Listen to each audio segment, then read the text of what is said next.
Hello, welcome to our new webinar mini-series, Tuesdays with TEF, where every first and third Tuesday, we will bring you a new bite-sized educational opportunity and always end with a stress-relieving exercise. Our hope is that this mini-series continues to provide educational benefits remotely during this pandemic, provides a sense of community, and keeps us connected. Whether you're joining us from home, on your break, or in your car, we're glad you're here. Thank you for taking time out of your day to tune into our webinar. Before we get started, let's review some of the tools you have in the Zoom webinar. First, all the participants will be muted in this webinar to eliminate any background noise until the end. At the end of this webinar, we will then open the mic for everyone. If you would like to make a comment, can't hear the speaker, need technical help, or just want to say hi and let us know what facility you're from, please use the chat feature. If you have any questions about today's presentation on safe food handling, please type your question in the Q&A tool. We will either type in your answer immediately or hold it and answer your question live during the Q&A session. Also, please note this webinar is being recorded. We will add it to the library of webinar recordings and resources on our website if you want to view it again later or share it with others. If you are joining in on your phone, you have the same tools, but your screen will look a little different. Look for the toolbar at the bottom or top of your screen. If you don't see the Q&A or chat feature, click on the three dots to see more features. Today's webinar agenda will start off with introducing our presenters for today. Then we'll ask you to please participate in a few quick polls as we set up throughout the presentation on our topic of safe food handling. And we will have fun with a stress-relieving opportunity for you this week before we end with a Q&A session with our presenter. Now I'd like to introduce our presenters for today. You'll have myself, Fatima Olaleye. I'm your moderator for today. I'm also program specialist instructor for the Southwestern PA area. We also have Teresa Leo.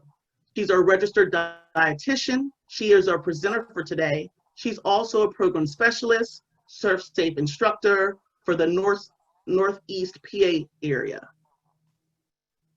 We have Melania Shaveri. She's our co-host.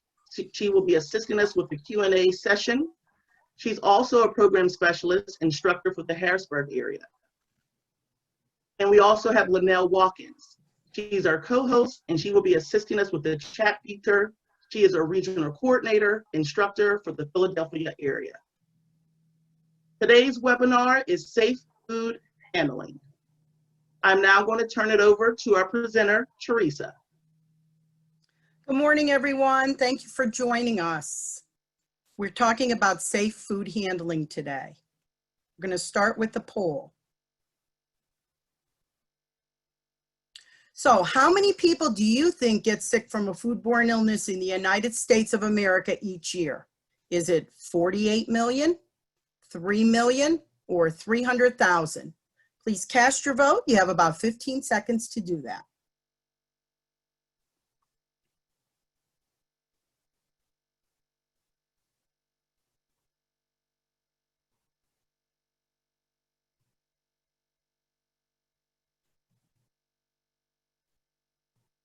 Well, that is a great guess, and that is great. So 60% thought 48 million, and that is the correct answer.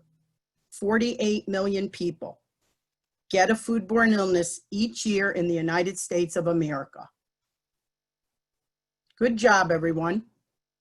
So that being said, what is considered a foodborne illness? What it is a sickness that results when you consume any food or beverage that has been contaminated with a disease causing either a microorganism, could be a chemical, or it could be some other harmful substance that's in your food or beverage. Now, as we said, 48 million people do get that foodborne illness in a year. 128,000 people go to the hospital for a foodborne illness in a year. which is a crazy amount of people getting sick, right? 3,000 people die.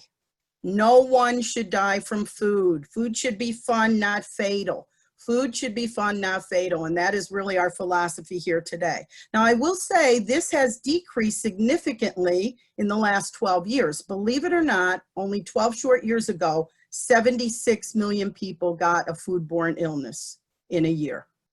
So we've made significant headway here with food safety. So that's a great thing. Okay, so who's most likely to get sick from an unsafe food or beverage? I always say it's the old, the young, and the sick. Now, the definition in the food service world for old is, I hate to break it to everyone, 50 years and older is considered old and potential to get a foodborne illness, 50 years or older. Young, 6 or younger, and then someone that's in an immune compromised state. So someone that might have cancer, someone on chemotherapy. So it doesn't have to be old or young, it could be anyone there. So what foods are most likely to make us sick? If you look on the left-hand side of this list here, meat, poultry, eggs, fish, shellfish, and dairy, those are all protein-rich foods. On the right-hand side, you'll see cut leafy greens, cut melons, cut tomatoes, baked potato, heat-treated plant food, untreated garlic or oil mixtures, raw sprouts and sprout seeds, tofu. All of those things sound like really great healthy foods and you'd never get sick from them, right? But believe it or not, those are all foods that come out of the ground, and if they're not handled appropriately, they could really get a lot of people sick. Now, if you think about it, in the last 5 years, pretty much all of our foodborne illnesses came from that first thing on the list there, right? Cut leafy greens, the romaine lettuce several times, cut melons, cut tomatoes. So those foods, even though they don't look like they could be potentially dangerous, can really get a lot of people sick. So the CDC, Center for Disease Control, has identified the 5 most common risk factors that cause a foodborne illness. The first being purchasing food from an unsafe source. So an example I always give here, if you're going to the beach, you're going on vacation and you're driving down the road and you see Joe's Crabs on the side of the road, probably not a smart place to stop and get lunch, okay? It would be better to go to a restaurant or a grocery store that you know is going to be a good, safer source than Joe's Crabs on the side of the road. If you don't cook food to the right temperature, that could cause people to get sick. And we're going to talk about that in detail at the end of the presentation. Holding food at an incorrect temperature.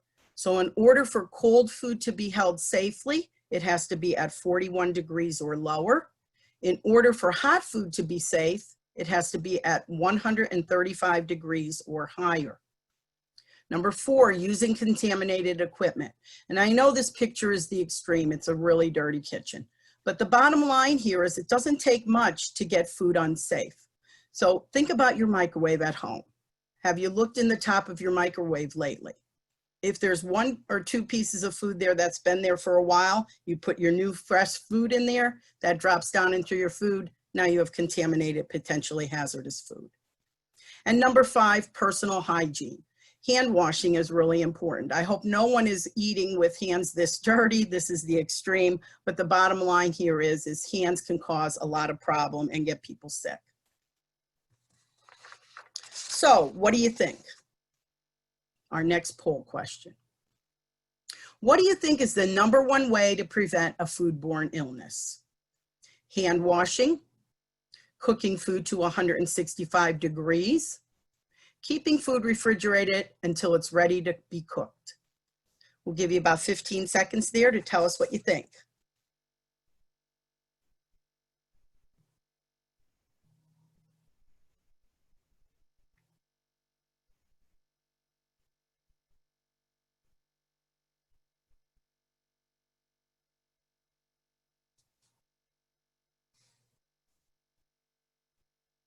Wow, great job. You all are experts. Hand washing, number 1, 60%.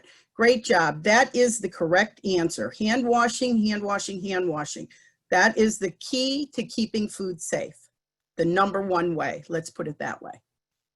All right, so we're going to review a little bit about hand washing since it is the #1 way that we want to keep food safe. We're going to take a couple minutes to review. How do you wash your hands appropriately? #1, you're going to wet your hands with hot running water. As hot as you can stand. Hot water is great. Apply soap. Get a good amount of soap on there because you want to build up a good lather. Now you want to scrub your hands. So you're moving your hands together, scrubbing, get in between your fingers. A lot of people forget about those thumbs. Get around those thumbs. How do you get under your nails? Scratch your palm, scratch your palm, scratch your palm. We're doing all this for 20 seconds. So row, row, row your boat, the alphabet twice, singing the alphabet song twice, or just singing your favorite tune for 20 seconds is always a good fun thing. Now you're going to rinse your hands facing your fingers downward. You never want to splash any of this on your clothing because that could grow bacteria also. Dry with a single-use paper towel. That's really important. Remember, you came to that sink with dirty, contaminated hands. If you spend all that good time to wash your hands appropriately, then you turn off that faucet with those nice clean hands, guess what? You just recontaminated your hands. So use that single-use paper towel to turn off that faucet, or use your elbow to put it down. Keep it safe.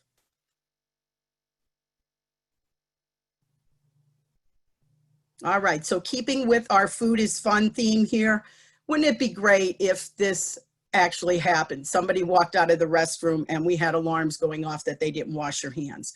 I don't know about you, but pretty much every single time I'm in a restroom, in a public restroom, there's someone that doesn't either wash their hands appropriately or walks out of there without washing them at all. So we thought we'd give you a little levity there with this comic. All right, so now another important thing is how do we keep food safe when we store it, when it's refrigerated or frozen? We want to make sure that, first of all, our refrigerators and freezers are working properly in order for maintaining those safe temperatures for the food. So as I said before, in order for cold food to be safe, it has to be held at 41 degrees or lower. Frozen food should always be frozen in the frozen state. Leftovers. Remember, you want to refrigerate any leftover as quickly as possible within 2 hours of a maximum time of letting it out. We're in that season now for picnics where food tends to sit out. We have a picnic, we have a buffet, food tends to sit out. After 2 hours, it's not going to be safe at all. And if the temperature is hot, it really isn't going to be safe. I would recommend that you do not save those leftovers. Speaking of leftovers, you have 7 days to use those leftovers in order for them to be safe. And think about it. How many times have we gone out for takeout and left that box of food in our refrigerator? 7, 8, 9 days later, we're like, oh, I have that takeout. Let me go and get that. It's probably not going to be safe. Don't overstock your refrigerators. And you could see that clearly by this refrigerator. When you do not have that air circulation going between food and it's stocked this fully, it's going to not hold that cold food at 41 degrees or lower, and you're going to have a potential to get somebody sick.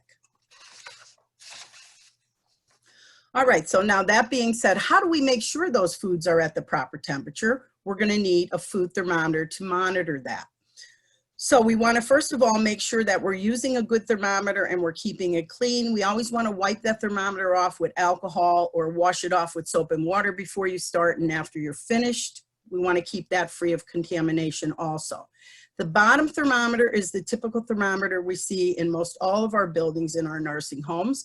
Those are less expensive than a digital thermometer. The digital thermometer that I put here is one that I would recommend for home use because it is just that. It's digital, it's quick, it doesn't have to be calibrated like we do in a food service operation. So this one is called Ultra Fast, and it is just that. I've been using it for the last year, I will say, and I really like it because it's quick, it's fast, and once you shut it, it turns it off so you don't have to worry about it running out of batteries. So that's the one I always recommend at home. Now that costs around $18, where the one below costs around $5. So that is the difference there.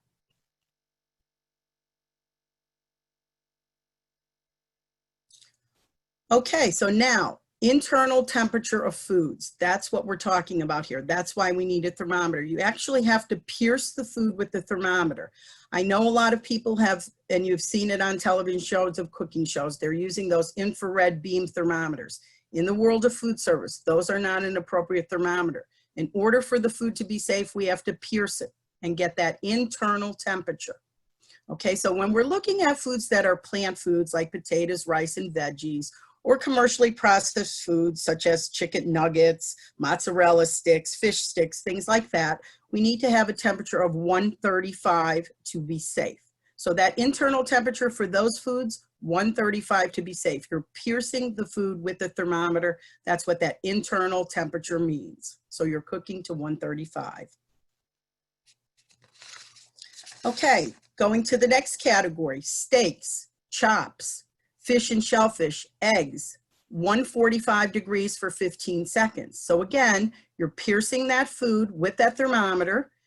You're getting it to 145. When it's at 145, it needs to hold that temperature 145, count 15 seconds in order to know that those foods are cooked to the safe temperature, 145. 155, again, piercing the food, 17-second count for any kind of ground meat and ground fish. I know a lot of people like their burgers rare or medium rare. It's not going to be 155 at rare or medium rare. So you know at those rare temperatures, the food would not be considered in the world of food safety safe. Okay, in order for that ground meat to be safe, it has to be at 155. Hold that 155 for 17 seconds. And that went up from 15 because we had several outbreaks in the last 10 years with ground beef. And then lastly here, we have our poultry, our stuffed foods, and reheating foods. Okay, 165. Now, 165 immediate. So when you're piercing that, 165 immediate temperature would be considered safe. And we definitely don't want to mess around with poultry, chicken, turkey, duck. We want to make sure those are cooked to the safe temperature for sure. And reheating, when you go to reheat food at home, again, remember, it would have to get to 165 degrees. Okay, we're going to take another poll question. Now that you've learned about safe food handling, what will you be doing differently? Washing your hands more often, making sure your food is cooked to the correct temperature, or making sure you store your leftovers quickly?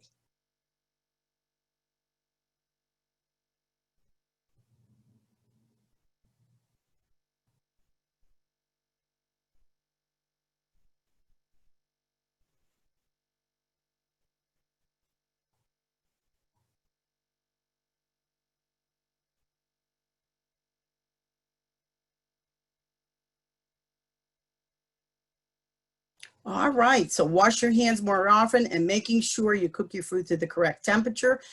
That is great. And actually, all three of those answers would be correct. So I'm glad everybody is focusing on what they've learned today in the training. I appreciate that. Okay, so I want to thank everybody for attending today. I really appreciate it. And I want to send out also my thanks for all you do each and every day to keep our residents healthy and safe. Now we're going to watch, again, keeping our little theme here going, that food should be fun and not fatal. We normally do a calming exercise here, but today we're going to wrap this food service presentation up with a rap song focusing on food safety. I've been a Philly girl for the last 22 years, and my love for Will Smith, this is a Will Smith take on this tune, and we want you to make sure that you have some fun. Again, food should be fun, not fatal. So we're going to say dance, move around, have some fun. Remember, we can't see you. So have fun, go for it, let out your stress right here. Jenna, let's get jiggy with it. Bring it.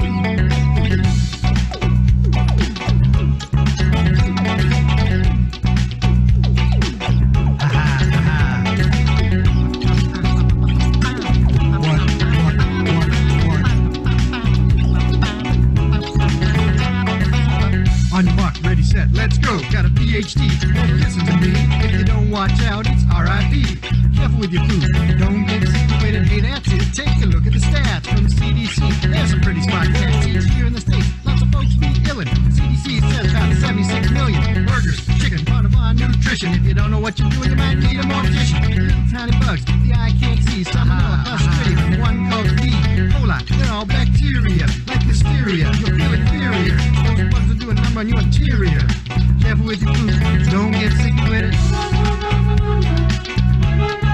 Don't get sick with it. Don't get sick with it. Don't get sick with it.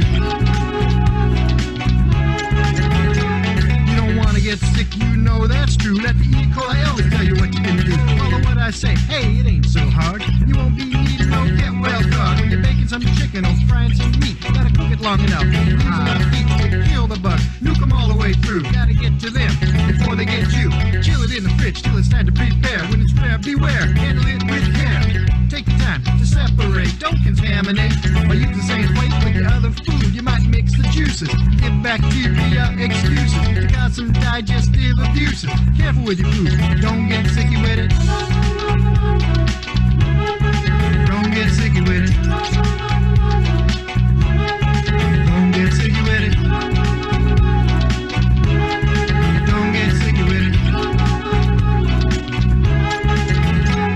Remember these tips for sanitation, else you'll need hospitalization. If it's leftover, you got the power to get it in the fridge within 2 hours. Wash the counter with soap and water. When you're done with that, then you ought to do the same with your hands. 20 seconds is the plan. Careful with your food. Don't get sicky with it. That'll help you out when you cook at home. But what should you do when you're on the roam? Fast food, eating out, BK, Mickey D's. Keep a lookout for Jack Coli with cheese. Open up the burger, take a look inside. If it's pink, raise a steak, bring it back, you better die. Woman or man, gotta do what you can. Careful with your food. Don't get sicky with it. Don't get sicky with it.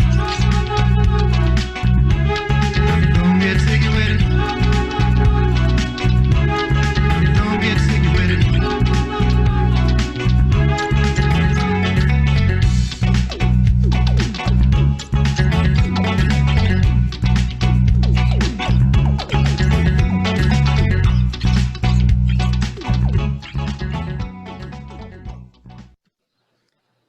Well, thank you all for joining, and I hope everybody had a little stress relieving dance there. Bring it. All right, Teresa, thank you so much for a wonderful presentation, great information. Thank you for allowing us all to get a little jiggy with it. I had fun. I hope everyone had fun too. At this time, I'd like to turn it over to Melania, our program specialist and instructor from the Harrisburg area. She's going to carry us through the Q&A session. So if you have any questions, please use the Q&A feature on your screen to submit your questions. I'm going to now turn it over to you, Mela. Thank you very much, Fatima.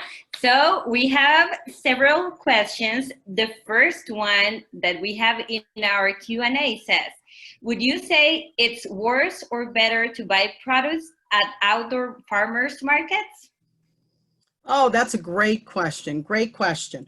Well, I don't think it matters if you buy the produce at a farmer's market or you buy it at a grocery store. You want to make sure you're cleaning that produce. That's the most important thing. So at a farmer's market, I would go with produce. I would be very leery if there's something that's refrigerated. You don't know how that's been held.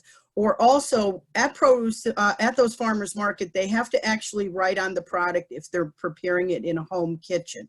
If something is prepared in a home kitchen, that might be of concern for you also. But fresh produce would be fine and great. Just make sure you wash it at home. Thank you, Teresa. We also have another question in our chat feature. It says, what extra precautions are we needed to do during the COVID-19? Well, there actually has been no change in the food service industry with COVID-19. We've been emphasizing hand washing, safe food handling, cleaning, sanitizing for a long, long time. And you could see that from the results, what I said. Remember, just 12 years ago, 76 million people have gotten sick from a foodborne illness. Now we're down to about 48 million, which is still a ridiculous amount of people getting sick, but it's making progress. So we're not really changing. We're still doing what we've always done. Great. Thank you. Another question says, What is the best way to clean produce? Oh, very good question. A lot of people do ask that question. And produce, really, if you wash it with cold water, you can use vinegar, which would be a natural ingredient. So you can put vinegar and cold water, mix it together, soak it, rinse it really well in that. I wouldn't recommend using soap or anything like that, because remember at the very beginning, we talked about the definition of a foodborne illness could be a chemical on your food. So soap would be a chemical on your food.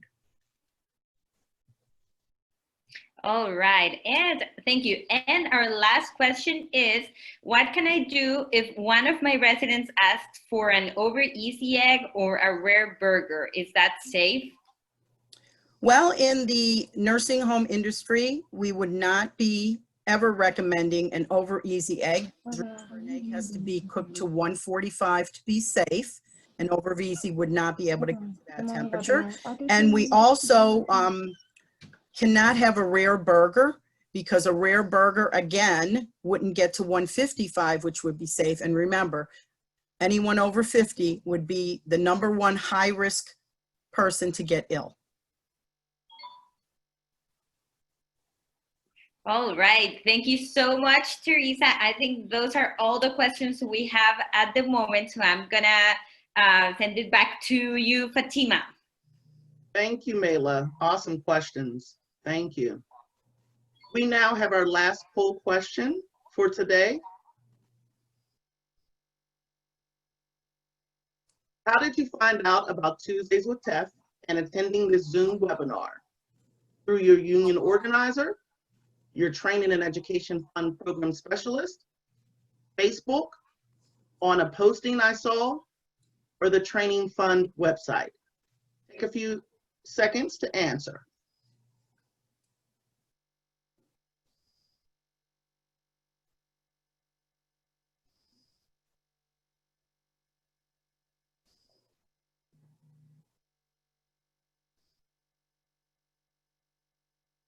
Wow, 100% from your training and education fund program specialist. Wow, that's amazing. So that's good, because they're a great source of information regarding our upcoming webinars with Tuesdays with TEF. And also, if you have any questions regarding your TEF benefit, again, they're a great resource. Well, now that brings us to thank everyone so much for tuning in for Tuesdays with TEF. We're going to turn on everyone's mics in just a moment. So stick around and maybe chit chat with us a little bit. But first, a few reminders. Please check your email. Today's presentation and the presentation slides will be emailed to all attendees. Please contact us if you have any questions or ideas for other webinars for the Training and Education Fund that can better meet your needs. This will be a good time to use the chat feature if there's some additional topics you would like to see in our upcoming Tuesdays with TEF. Also, for those of you who have the SEIU PA healthcare benefit through your insurance, you have an opportunity to opt in during open enrollment. The health plan has reduced mental health copays to $0. A letter with that information should have been mailed to you, but you can also call the number on the back of your insurance card for more information. Tentatively scheduled for our in-person ServSafe classes. They will be occurring mid-August, September, October in the Wilkes-Barre and Meadville area. If you are in need of certification now, visit servsafe.com to see where classes are available near you. You can also use a tuition assistance application even if you have not been at the facility 1 year. Feel free to call us for more information. We hope you enjoyed today's webinar and hope to see you back again for our next session on July 21st, Caring for Residents with Dementia, where we will learn about the signs of dementia and how to engage residents. If you like